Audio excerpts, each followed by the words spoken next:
今回はネットフリックスで見れる年末年始に見てほしい韓国映画3作品と洋画2作品の5作品をご紹介していきます。チャンネル登録もよろしくお願いします。それでは行きましょう。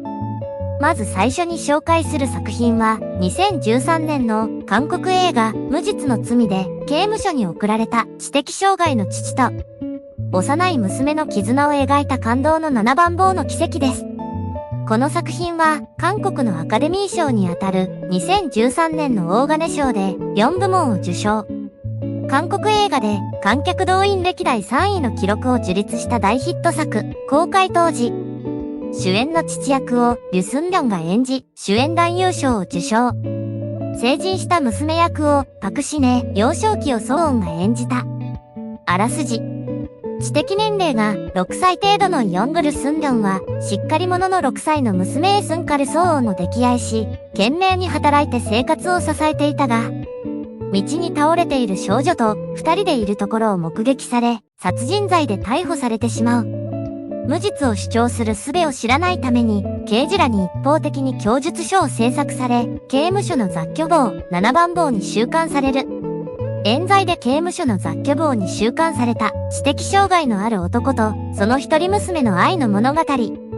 本作でデビューした名子役カルソウォンが幼少時代の娘を演じ、その可憐さで涙を誘います。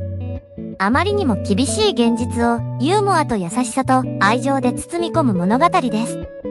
個性派名優が演じる囚人たちとのやりとりも見どころで、また心温かくなります。2作品目は2017年の韓国サスペンス映画記憶の夜です。主演のジソク役を確かな演技力に定評のあるカン・ハヌルが演じています。椿の花の咲く頃に出ているカン・ハヌルとはまるで別人でうなってしまいます。あらすじ。ある日、ジンソクは何者かによって兄ユソクが誘拐される瞬間を目撃してしまいます。事件から19日後に、ユソクは無事に戻ってきたものの、その間の記憶がなく、真相が明らかになることはありませんでした。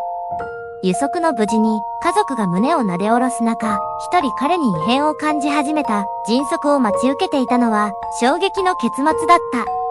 物語全体に漂う、不穏な空気と違和感、予測のできないストーリー展開は、見ものです。この結末は、予測できる人いるのでしょうか？3作品目は2022年ネットフリックス独占配信の20世紀の君です。高校生の男女の初恋を描くラブストーリー。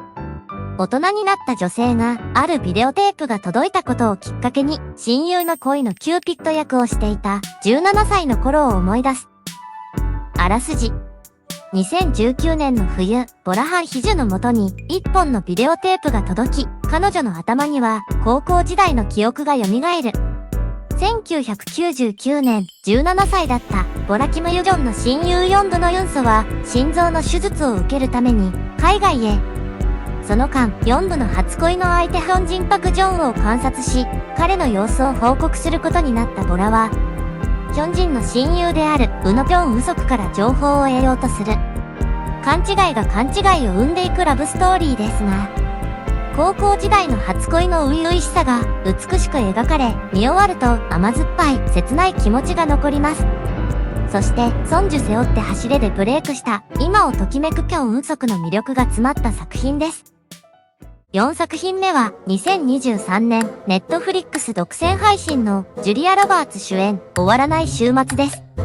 ル・マーン・アラムの小説終わらない週末を映画化。この作品は最初から得体の知れない不安を感じさせられます。あらすじ。クレイ、イーサン・ホークとアマンダ、ジュリア・ロバーツの夫婦は豪華な別荘を借り、息子のアーチー、チアーリー・エヴァンズ娘のローズ、パラ・マッケンジーと一緒にのんびりと週末を過ごそうとしていた。別荘に到着したアマンダたちだったが、なぜかスマートフォンやパソコンが使えない状態に陥る。困惑しているところへ、別荘の持ち主を名乗る GH、マファーシャラ・アリと彼の娘ルース、マイハラが現れ、サイバー攻撃から避難してきたと話す。自分たちの知らないところで何かが起こっている恐怖。そして現代社会の弱点を風刺している作品とも言えます。監修にハゼン・オバマ大統領も関わっているとか。最後に紹介するのは、1994年の名作中の名作ショーシャンクの空にです。原作は、スティーブン・キングの中編小説刑務所のリタ・ヘイワース。アカデミー賞で7部門にノミネートされ、劇場再公開や海外収益で最終的な興行収入は$5830万に達しました。冤罪によって投獄された有能な銀行員が刑務所内の人間関係を通して腐敗した刑務所の中でも希望を捨てず生き抜いていくヒューマンドラマです。少し神経質で頭脳明晰な主人公ティム・ロビンスが刑務所で生き抜く力と黒人囚人モーガン・フリーマンとの絆を育んでいく姿は見ものです。また理不尽で辛く過酷な環境でも希望を捨てない主人公の姿は見た人に多くの感動を与えてくれる名作です。いかがだったでしょうか。ぜひ年末年始ゆっくりご覧ください。チャンネル登録高評価もお願いします。